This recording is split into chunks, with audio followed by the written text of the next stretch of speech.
slow process, but eventually a deal was done. It will move us one major step towards realizing the ambition enshrined in the Paris Agreement. An ambition that will ensure that our children and their children look back at our legacy.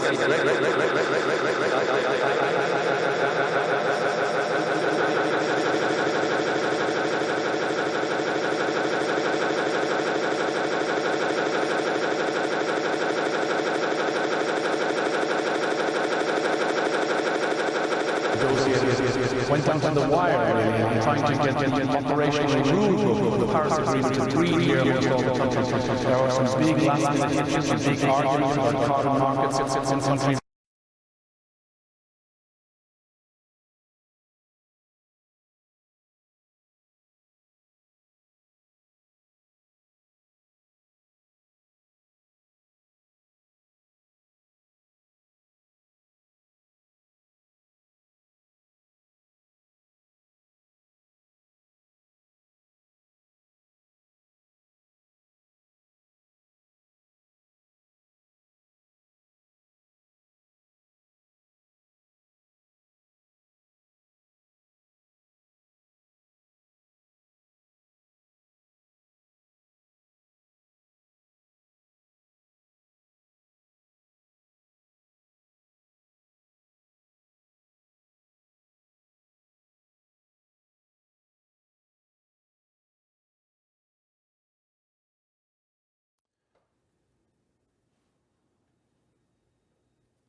But the chain has rebuffed his proposal, and some suspect the billionaire, who's already Debenham's largest shareholder, wants to get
Not a huge amount of money here for schools to play with. And is this specifically ring-fenced? Can you confirm that for us? Is there any danger that this will be then consumed by the bigger school budget?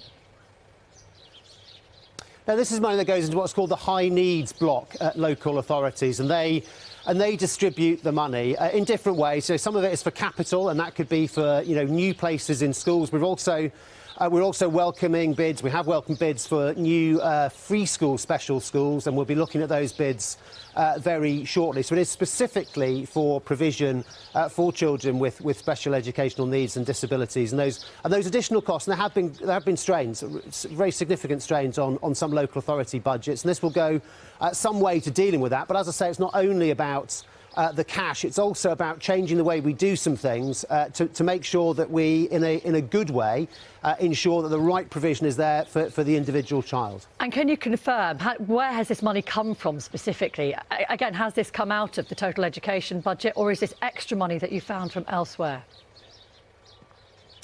No, well, each year we allocate money to schools. Inevitably, you have to do it based on projections of the number of children and children's characteristics, and you make estimates of how much money there is, and then we adjust those estimates during the course of the year. And so this money is a result of some of those projections having come down in terms of the number of pupils or particular characteristics. So we're able to identify this money to go specifically to supporting children with special educational needs, and that was right at the top of my list of priorities. Yeah, it sounds like you're kind of moving money around rather than actually investing new money into SEN in particular. No, that's not what's happened. As I say, you make projections at the start of the year, and then if it is possible to identify some underspend because the projections are, and by the way, every year the projections are different from what you project at the start of the year.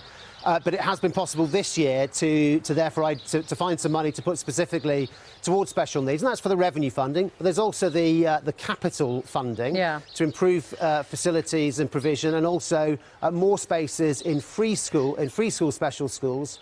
So there is for the children for whom that is right, and of course for many it's right to be in mainstream. But for those where it's right to be in a special school, also more provision and more choice there. You talk about the treatment of children with special educational needs as being a kind of almost like a moral barometer of how we treat society, and yet in the last 5 years under Tory government, almost 1,000 children with the highest level of special needs are without a school, and that number has doubled. They are now being homeschooled. You shake your head, but those are the numbers. These are the numbers that we've got here. So is this not a damning indictment on the way that you've treated these children over the years? No, so I think the figures you're referring to are some figures that are called awaiting provision. That actually covers quite a range of different circumstances, and it does not mean that children are specifically not in school. To say you're awaiting provision could include being in one school and waiting to be moved to another, or in some cases, at the end of compulsory schooling and awaiting the next move. And the reforms that we brought in 2014, the Children and Families Act, that brought in education, health and care plans, were a really important step forward. But we have to keep improving because, as you rightly say, it is a barometer. It's a barometer of how we are as a society, how we treat, how we help and support and develop those who need that extra help. And that job will never be done. We will never have done enough, but we have to keep striving to do better. And this package that we're announcing today is one step in that. Well, people will be glad that the government is focused on something other than Brexit, which is our constant preoccupation, it seems, anyway, which I must ask you a couple of questions on. Given that it looks like Theresa May's deal, yes, here it comes, is likely to fail, I don't know of anyone who says that it's going to succeed. You might tell me something different. But what is your preferred plan B if she can't get this through Parliament? Well, I think, Rachel, there's too many preferred plans going around. There's about 5 or 6 different preferred plans going around, and all of them have two things in common. The first is that many people are strongly in favour of them, but the second thing is that a majority of people are against them, and that's why it's important to think beyond everybody's preferred plan, beyond everybody's sort of ideal option, and say what's something that we can all gather around, what's something we can all deal with. And something like the Prime Minister's deal that's been put forward actually is a very good is a very good balanced approach, which actually I think people can get behind. But, you know, we need to think, everyone needs to come to terms with that notion that, you know, your first option, your absolute preferred choice is just not supported by a majority of people. You can keep So banging therefore, that, let's come together that on drum something that we can agree on. that there's still life in this deal, but very few other people believe that, and there has to be a plan about what happens next. It would be incompetence on the part of the government if there wasn't a plan. Now, we hear reports in the papers this morning that various senior members of the Conservative Party are meeting with people from Labour, talking about a second referendum, another vote of some sort. Do you approve of that? Is it time perhaps for politicians from a cross-party spectrum to coalesce around a different kind of plan when this one fails? No, I don't approve of the idea of having a second referendum. And the idea that a second referendum would break the deadlock is just wrong. A second referendum might postpone the deadlock, but then it would extend the deadlock and we could have the whole thing all over again.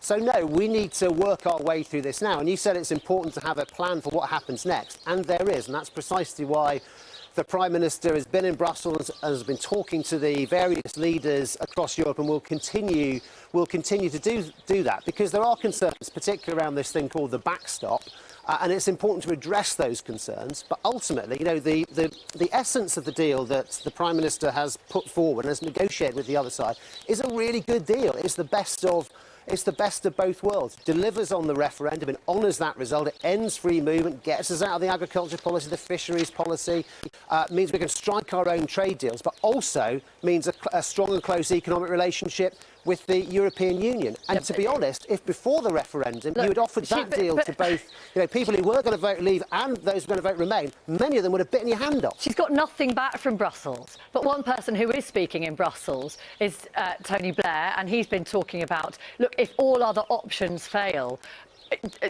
another vote should be something that's on the table and at least to be considered. You may raise your eyebrows, but plenty of other former Prime Ministers have intervened in the Brexit debate as well. John Major has been very vocal about it, about how much he thinks that, you know, the UK has effectively shot itself in the foot. Should we not be listening to these politicians who have some experience of negotiating and being on the world stage? What we need to do is come together. We need to come together around the plan for Britain, and then we need to all be making the case for that plan and making sure we can get it through. As I said earlier, you know, there are all sorts of different preferred options that people have. And there's sometimes a bit of wishful thinking that if only, you know, the current, you know, the deal that's on the table, if that doesn't get through Parliament, then what follows is bound to be something that is closer to what I like. And there is really no reason to believe that's true. The deal, the essence of it that the PM has negotiated is a very good balanced deal. As I say, it is in many ways the best of both worlds. It can appeal to people who voted Remain and people who voted Leave. And so what we need to be doing is focusing our energies behind that and getting it implemented, and then we can move on and do everything else that we want to do. So that was the Education Secretary, Damien Hines, speaking to Rachel Burden a little earlier. Just to apologise, we have had, as you probably noticed, a few technical problems this morning, but we're OK now, so let's press on with the day's news. And Chester Zoo has launched a £50,000 fundraising campaign after fire destroyed much of the vast roof covering its monsoon forest area yesterday. The area was quickly evacuated, but some animals are still missing. The zoo will reopen today, as Adam Woods now reports.